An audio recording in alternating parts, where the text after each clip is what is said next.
तो जैसा कि पिछले एपिसोड में हमने देखा था, वांगलिंग यहाँ पर अपने इसने जितने भी डिवाइन सेंसेस चारों तरफ फैलाई थी उन्हें फिर से वापस खींच लेता है और आसपास जो भी लोग थे अब ये पैनिक करने लगे थे। अब आगे यहाँ पर थोड़ा स्टोरी आगे बताया गया है कि जैसे रैंक 6 की कोई कंट्री होती है तो उनका एक अपना प्लेनेट होता है और वो अपने अंडर में रैंक 5 की कंट्रीज को रख सकते हैं। जैसे यहाँ पर एक प्लेनेट सुजाकू को बताया गया है जो कि एक रैंक 6 की कंट्री को होल्ड करते हैं और इनके अंडर में टोटल 18 5 रैंक की कंट्रीज आती हैं। प्लेनेट सुजाकू पर टोटल 180 फॉरेन बैटल ग्राउंड है और अगर एक खत्म भी हो गया तो उससे उनको क्या फर्क पड़ेगा। जैसे कि जाओ कंट्री है वो रैंक 3 की कंट्री है और रैंक 3 की कंट्री को रैंक 4 की कंट्री कंट्रोल करते हैं। सेम वैसे ही रैंक 5 को रैंक 6 की, रैंक 6 को रैंक 7 की। अब जिन भी लोगों ने वांगलिंग के डिवाइन सेंस को एब्जॉर्ब किया था वो एकदम पैनिक करने लगते हैं क्योंकि इनके अंदर से वो डिवाइन सेंस बाहर आने लगा था। और यहाँ पर इस समय कई सारे क्रिएचर्स को देखा जा सकता था। ये वही क्रिएचर्स थे जिनको कि वांगलिंग पे डिवोर करता था ताकि इसका डिवाइन सेंस और सोल पावर बढ़ सके। और इस समय वो जो 3 पावरफुल लोग थे जिनको कि वांगलिंग ने पहले भी नोटिस किया था, पावरफुल डिवाइन सेंस वाले, वो भी अपीयर होते हैं। और इन चीज़ों को क्योंकि वांगलिंग यहाँ पर लंबे समय से कल्टीवेट कर रहा था तो इन्होंने भी वांगलिंग का डिवाइन सेंस थोड़ा बहुत एब्जॉर्ब किया था क्योंकि वांगलिंग ने अपने डिवाइन सेंस को फैला दिया था। तो इनके भी बॉडी से डिवाइन सेंस बाहर आने लगता है और जो भी लोग बीच में आते थे वांगलिंग उन्हें सीधा खत्म कर देता था और इनके भी सोल्स को एब्जॉर्ब करके ये और भी स्ट्रांग होते जाता है। और क्योंकि ये जो फॉरेन बैटल ग्राउंड था ये कोलैप्स कर रहा था तो वांगलिंग अब यहाँ से बाहर निकलना चाहता था। और इस समय जो कई सारे सोल डिवोरर्स थे यानी जो सोल को डिवोर कर सकते हैं वो भी वांगलिंग की तरफ हैरानी से देखते हैं। वांगलिंग जो कि फिलहाल माई लियांग की बॉडी में था उसकी कुछ मेमोरीज अब ये सेंस कर सकता था। और माई लियांग जिस एरे से आया था यानी जिस कंट्री से आया था वहाँ से एक अलग रास्ता आने का था जिसे हम एरे कह सकते हैं, तो ये उसकी तरफ पड़ता है। वांगलिंग एक चीज़ जानता था कि कंट्री जाओ जाने से पहले जहाँ का ये था इससे पहले अपना कल्टीवेशन बढ़ाना पड़ेगा तभी जा करके ये टेंग हुआ हुआन को मार पाएगा। और इस समय वार गॉड श्राइन के 3 लोगों को दिखाया जाता है जो कि शायद अभी जिंदा थे। उनमें से एक थी जाओ जी जोंग। आए तो ये लोग 30 के आसपास थे पर इनमें से ज़्यादातर मारे गए थे। खास करके ये जो क्रिएचर्स थे इन्हें भी छोड़ने वाले नहीं थे। और माई लियांग भी वॉर गॉड श्राइन का ही था फिलहाल जिसकी बॉडी में वांगलिंग है। और ये लोग फिलहाल डिस्कशन कर रहे थे यानी जाओ जी जोंग के साथ जो इसके 2 सीनियर्स थे कि वो डरपोक इंसान है, वो मरा तो नहीं होगा, वो पहले ही भाग गया होगा। और इसी दौरान इनकी मुलाकात माई लियांग से होती है। हालांकि उसकी बॉडी में वांगलिंग था और जो क्रिएचर्स थे वो मानो इससे माई लियांग से डर रहे हो तो इन्हें भी समझ में नहीं आता है कि माई लियांग कब से इतना स्ट्रांग हो गया कि ये क्रिएचर्स उससे डरने लगे हों।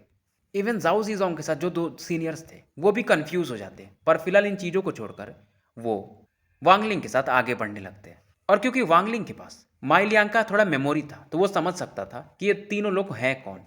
वांगलिंग अब इनके साथ उस एरे की तरफ बढ़ता है और फिलहाल अभी भी ये अपने बॉडी के अंदर सोल के अंदर उस हेवनली बीड को फील कर सकता था, अपने तलवार को भी फील कर सकता था जो कि मानो मर्ज हो चुके थे।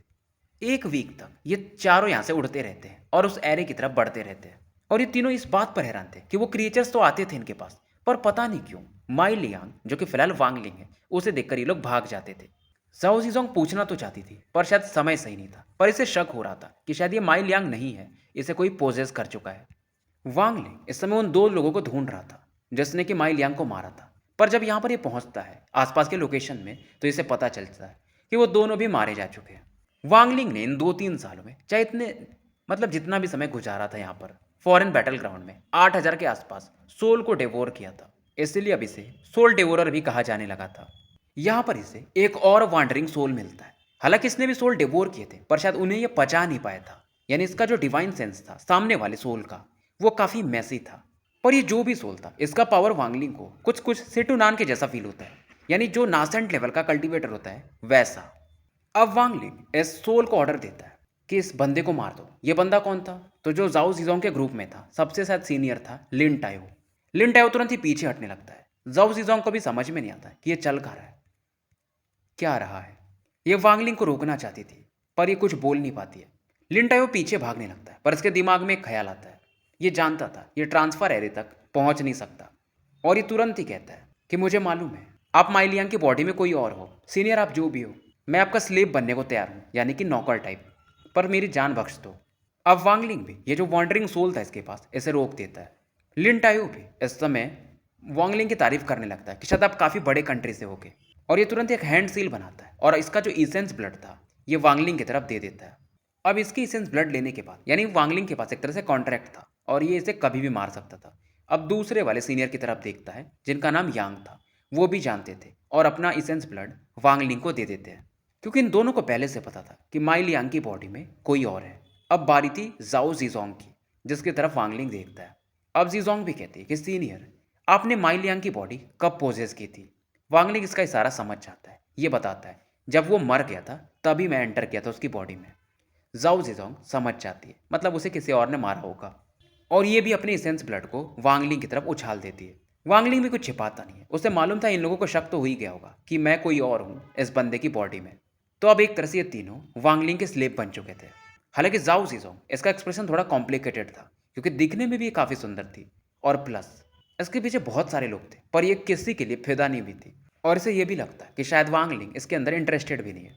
अब इस दौरान वांगलिंग को एक आवाज़ सुनाई देती है, क्योंकि तुम एक सोल डिवोरर हो तो यहाँ से जा नहीं सकते, मतलब फिजिकल बॉडी जिसके पास है शायद वही जा सकता है। हालांकि वांगलिंग अब एक बॉडी के अंदर ही था। अब फिलहाल ये पांचों, क्योंकि वो जो वॉन्डरिंग सोल था ये भी वांगलिंग को फॉलो कर रहा था, यहाँ से आगे बढ़ते हैं। और ये जो सोल था अगर पीछे कोई भी आता था तो उसे डिवोर कर जाता था। फाइनली एक दिन के बाद और ये लोग ट्रांसफर एरे के काफ़ी करीब पहुंच चुके थे, और यहाँ पर कई सारे लाशें इन्हें दिखाई देती हैं और कुछ सोल ऐसा हवा में उड़ते हुए। वांगलिंग फिलहाल यहाँ पर देखता है, पूरा 10 किलोमीटर रेंज को ये छान मारता है, कोई भी शायद जिंदा नहीं था, और इन तीनों से कहता है कि तुम तीनों इस एरे में एंटर कर जाओ। तीनों मना भी नहीं करते। वांगलिंग फिलहाल यहीं पर क्रॉस लेग बैठ जाता है, इस एरे के आसपास ही। ये अपने डिवाइन सेंस को यूज करता है, और ये जो वॉन्डरिंग सोल था इसे भी ये उस एरे की तरफ भेजने लगता है। हालांकि वो जाना नहीं चाहता था, पर उसे जाना पड़ता है, क्योंकि रूल यही था कि वॉन्डरिंग सोल इस केओश को, इस बैटल ग्राउंड को छोड़ के नहीं जा सकता। अब ये जो एरे था इसके आसपास बेसिकली एक बैरियर था, और जैसे ही वॉन्डरिंग सोल इस बैरियर को टच करता है ये सोल मानो धुआं में बदल जाता है। अंदर में बहुत सारे लोग पहले से बैठे थे, यानी फॉर्मेशन के अंदर, वो काफ़ी अच्छा फील करते। तब यहाँ पर एक आवाज़ वांगलिंग को फिर से सुनाई देती है कि नए जन्म में सोल डिवोरर, तुम्हें एक चीज़ समझना पड़ेगा कि ये जो ट्रांसफर एरे है ये जीवित लोगों के लिए है। अगर कोई भी आत्मा इसके अंदर एंटर करना चाहेगी तो वो मारी जाएगी। अब यहाँ पर बहुत सारे वॉन्डरिंग सोल्स थे, तो वांगलिंग सभी को यूज़ कर रहा था और अपने सक्शन फोर्स से इन्हें उसकी तरफ बढ़ा देता था, यानी कि एरे की तरफ। एक चीज़ वांगलिंग नोटिस करता है कि जब भी ये सोल उस एरे के बैरियर के करीब पहुंचते थे तो वहां पर एक ब्लैक लाइन दिखती थी, और वो ब्लैक लाइन ही शायद इन सोल्स को मार रही थी। अब वो ब्लैक लाइन आ कहां से रही थी वांगलिंग को अभी तक समझ में नहीं आया था, और अपने डिवाइन सेंस से अभी तक ये 1000 वॉन्डरिंग सोल्स को पकड़ चुका था और इस एरे के पास बार बार भेजते रहता है। अब अंदर बैठे लोग भी थोड़े पैनिक करने लगते हैं कि यार ये बंदा कर क्या रहा है। कुछ लोग तो अंदर बैठे थे पर अब डरने लगे थे, आंखें भी बंद कर लेते कि कब तक ये बैरियर टिका रहेगा। इन्हें मालूम था अगर बैरियर गया तो ये मारे जाएंगे, वांगलिंग इन्हें शायद छोड़ेगा भी नहीं। अब ये जो ब्लैक लाइन थी वांगलिंग के हिसाब से शायद लॉ ऑफ वर्ल्ड थी, यानी कि दुनिया का नियम। लोग इसलिए डर रहे थे क्योंकि अगर ये वॉन्डरिंग सोल अंदर एंटर किए तो इन्हें मार देंगे, यानी कि वो पावरफुल होने की कोशिश करेंगे। अब जैसे अगर कोई वॉन्डरिंग सोल थोड़ा पुराना हो तो उनके अंदर इंटेलिजेंस आ जाता है। हालांकि ये वांगलिंग को रजिस्ट करने की कोशिश करते हैं, पर इसके पावरफुल फोर्स के कारण, डिवाइन प्रेशर के कारण इन्हें वांगलिंग को की बात माननी पड़ती थी। अब इस बार वांगलिंग 2000 से ज़्यादा वॉन्डरिंग सोल्स को उस बैरियर की तरफ फेंक देता है। फिर से ब्लैक लाइन आती है और इन सभी को डिस्ट्रॉय कर देती है। अब इस दौरान एक म्यूटेटेड यानी कई सारे सोल्स का मिश्रण आता है और ब्लैक लाइन इस पर अटैक करती है। फिर भी ये बैरियर को पार कर जाता है, बहुत इंजर्ड था पर अंदर एंटर कर जाता है और एक कल्टीवेटर के ऊपर उछल जाता है। पर ये वाला जो सोल था सामने वाले एक बंदे को कुछ मम्मी टाइप बना देता है। यांग जो था, जो कि वांगलिंग का एक तरह से स्लेव था, वो इस मम्मीफाइड बॉडी को एरे के बाहर फेंक देता है। अब वांगलिंग ट्राई करता है और अपना हल्का सा डिवाइन सेंस एरे की तरफ बढ़ाता है, पर जैसे ही इसका डिवाइन सेंस आगे बढ़ता है वहां से फिर से एक ब्लैक लाइन बाहर निकलती है। वांगलिंग तुरंत ही पीछे हटा लेता है अपने डिवाइन सेंस को, क्योंकि अब एक तरह से आत्मा ही है ना, दूसरे की बॉडी में है तो क्या हुआ। अब इस बार यह डॉज नहीं करता है, अपने डिवाइन सेंस को इस ब्लैक लाइन से टकराने देता है। ये देखना चाहता था कि ये ब्लैक लाइन्स कितने स्ट्रॉन्ग है, क्योंकि इसने एक चीज़ तो देख लिया था, वो जो म्यूटेटेड सोल था वो अच्छा खासा समय तक इन ब्लैक लाइन्स को रजिस्ट कर गया था। अब ये जो ब्लैक लाइन थी वांगलिंग के डिवाइन सेंस के अंदर मानो एंटर कर जाती है और एक डिस्ट्रक्टिव फोर्स वांगलिंग की मेन बॉडी के अंदर मानो एंटर करने लगता है। अभी जो फोर्स था ऐसे वांगलिंग अपने डिवाइन सेंस से घेर लेता है और इस फोर्स को ये पढ़ने लगता है, यानी कि ऑब्जर्व करने लगता है। थोड़ी समय के बाद इसका ये जो डिवाइन फोर्स था इस डिस्ट्रक्टिव पावर को खत्म कर देता है। पूरी तरह से इसे समझ नहीं पाता है, फिर इतना समझ जाता है कि शायद ये इसके सोल को डैमेज कर सकता है। मतलब ये चीज़ें सोल को डैमेज करने के लिए बनाई गई थी, और एक ही तो ब्लैक लाइन है नहीं, अगर बहुत ज़्यादा हुई तो वांगलिंग का सोल खत्म भी हो जाएगा। फिलहाल ये आसपास जो इसके पास बैग्स थे उनमें से टोकन निकालता है, जैसे कि माई लियांग का, और कई सारे स्पिरिचुअल स्टोन्स। और ये बहुत सारे थे, क्योंकि वो जो दो बंदे थे जिन्होंने कि माई लियांग को मारा था, उनके भी बैग्स अब वांगलिंग के पास ही थे। स्पिरिट स्टोन्स की संख्या 2000 से ज़्यादा थी, क्योंकि ये लोग यहाँ पर 50 साल के आसपास से थे। अब इस स्पिरिचुअल स्टोन्स को ये यूज़ करने की कोशिश करता है। स्पिरिट स्टोन से आप अपने आसपास एक प्रोटेक्शन बना सकते हो इन ब्लैक लाइन्स से, और वांगलिंग एक साथ 70 के आसपास इन स्टोन्स को यूज़ कर लेता है। और ये सभी मिड लेवल के, क्वालिटी लेवल के स्पिरिट स्टोन्स थे। और इनसे वांगलिंग एक फॉर्मेशन सा बना चुका था, क्योंकि इसने एक फॉर्मेशन के बारे में स्टडी भी किया था। और वहीं दूसरी तरफ ये जो फॉरेन बैटल ग्राउंड था, ये ढहना शुरू हो गया था, यानी कि अब कोलैप्स कर रहा था। अब यहाँ पर जो आसपास वॉन्डरिंग सोल्स थे, अब इस प्रकार की चीज़ को देखकर ये भी पीछे हटने लगते हैं, क्योंकि अब ये डोमेन ही शायद अब कोलैप्स कर सकता था। यानी अब ये फॉरेन बैटल ग्राउंड लंबे समय तक बंद रहेगा। तो इधर जाओ जीजोंग का जो ग्रुप था, उनको समझ में नहीं आ रहा था कि इन्हें जाना चाहिए या रुकना चाहिए। तब इन्हें वांगलिंग की आवाज़ सुनाई देती है, और वांगलिंग इनसे कहता है कि तुम लोग निकल जाओ बाहर, दूसरे साइड मेरा वेट करना। अब ये तीनों अपने अपने जो जेड टोकन्स थे, जिसके थ्रू ये ट्रैवल कर सकते थे, उसे निकाल लेते हैं। सभी कल्टीवेटर्स यहाँ से जा चुके थे, यानी एरे से अब ये ट्रांसपोर्ट हो चुके थे। वांगलिंग समय गिनता है 3 सेकेंड्स, और काफ़ी तेजी से अब उस एरे की तरफ बढ़ने लगता है। साथ में वो जो जेट टोकन था जिससे ये ट्रैवल करेगा, उसे भी निकाल चुका था, जो कि बेसिकली माई लियांग का था।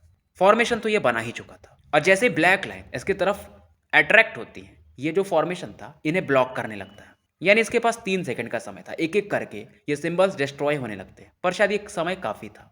और वांगलिंग ने बस एक ही फॉर्मेशन नहीं बनाया था, बल्कि 70-70 टोकन्स को यूज करके शायद 20 से 21 ट्रांसफॉर्मेशन बनाए थे, ताकि ये प्रोटेक्ट कर सके खुद को। पर अभी भी 100 के आसपास ब्लैक लाइंस वांगलिंग के करीब आ चुकी थी, और इसके पास बस 100 सिंबल्स बचे हुए थे। अब ये जो मैजिकल ट्रेजर्स थे इन लोगों की बैग में, उन्हें यूज करता है ताकि इन ब्लैक लाइंस को ब्लॉक कर सके, और आधा से ज़्यादा ये ब्लॉक कर भी देता है। और वांगलिंग गुस्से में कहता है, ये दुनिया का नियम, इसे मैं मानता ही नहीं। मैं एक बार वैसे भी मर चुका हूँ, इस बार मुझे कोई नहीं रोक सकता। और इसी दौरान वांगलिंग का जो सोल था, एक अलग ही उससे रोशनी निकलती है, जैसे कि हम जी रियल में कह सकते हैं। दूसरी बार एक तरह से इसका सोल डिस्ट्रॉय हो सकता था, क्योंकि ये जो ब्लैक लाइंस थी ये पूरी तरह से ब्लॉक नहीं हुई थी। और इस दौरान ये जो बैटल ग्राउंड था ये कोलैप्स करने लगता है, आधा से ज़्यादा कोलैप्स कर चुका था। और फाइनली वांगलिंग इस जो एरे में एंटर तो कर जाता है। हालांकि वो जो ब्लैक लाइंस थी इसके सोल को डैमेज कर चुकी थी थोड़ी बहुत, पर एक मिस्टीरियस फोर्स इसके बॉडी में राइज कर रहा था, और ये था जी रियल्म की ऑरा। इसके सोल के अंदर प्रेशर इसकी बॉडी पर आ रहा था, पर ये जो इसकी ऑरा थी मानो इसको आराम से रोक सकती थी।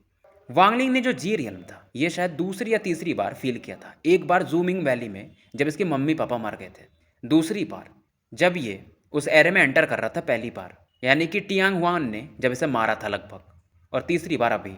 और हर बार जब ये फील करता है तो इसका जी रियल्म मानो पहले से ज़्यादा स्ट्रांग होते जाता है, और इसका सोल भी जो था वो मानो एक रिफाइन वाले प्रोसेस में जा रहा हो। कई बार बिखरता है और कई बार बनता है, लगभग 10,000 से ज़्यादा बार।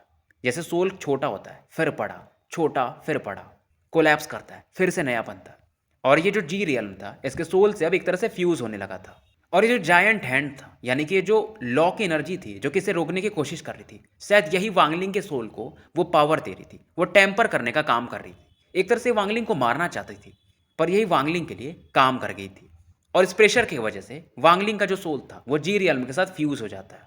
पर एक बहुत बड़ा रीज़न था, जो भी जी रियल्म को कल्टीवेट करता है वो नासेंट सोल लेवल पर जा ही नहीं पाता है, मानो एक पावर इसे मार देता हो। यानी जो भी लोग थे जो पहले नासेंट लेवल पर जाना चाहते थे, जिन्होंने कि जी रियल्म वाली एनर्जी को कल्टीवेट किया था, वो कभी नहीं पहुंच पाए थे। हालांकि अभी वांगलिंग का जो जी रियल्म था उन लोगों के जैसा नहीं था।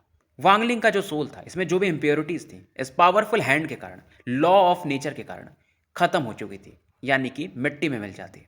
अब इसका सोल प्योर हो चुका था। स्टोरी यहीं समाप्त करते हैं, मिलते हैं फिर कल एक नए वीडियो के साथ।